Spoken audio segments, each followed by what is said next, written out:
শুনলাম নাকি কালকে ডার্বি ম্যাচ ক্যান্সেল করা হয়েছে। আর এও শুনলাম যে 42-43 জন ডাক্তারকে ট্রান্সফার করা হচ্ছিল, তাদের ট্রান্সফার স্থগিত করা হয়েছে। একটাই কথা বলবো, ये डर हमको अच्छा लगा। আর পুরো পশ্চিমবাংলা জুড়ে এখন একটাই খেলা চলছে, ধরবো ধরবো করছি তবু ধরতে পারছি না। পুরো দেশ জুড়ে আমরা চিৎকার করে আছি জাস্টিস ফর আরজি কর। একটু মাথা লাগাই তাহলেই আমরা বুঝতে পারবো অভয়া যে রাতে এই ঘটনা ঘটেছিল, অভয়া যে যে ডিপার্টমেন্টে ছিল সেখানে একটা রেজিস্টার হয়, সেখানে নাম ঠিকানা ঠিকুজি গোষ্ঠী সব লেখা থাকে। সেখানে খুঁজলেই পাওয়া যাবে ওই রাতে অভয়ার সাথে কারা কারা ডিউটি করছিল।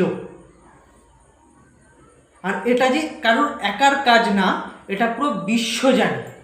তো নাটক বন্ধ করুন, অপরাধীদের সামনে এনে দিন।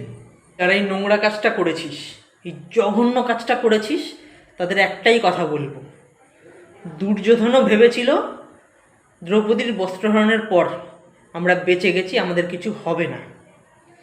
ভীম নিজে হাতে দুঃশাসনের বুক চিরেছিল, ভীম নিজে হাতে দুর্যোধনের থাই ধরে চিরে দিয়েছিল। তোর ওই একই ভুল ধারণায় বেঁচে আছিস, বাকিটা তোরা বুঝে নে।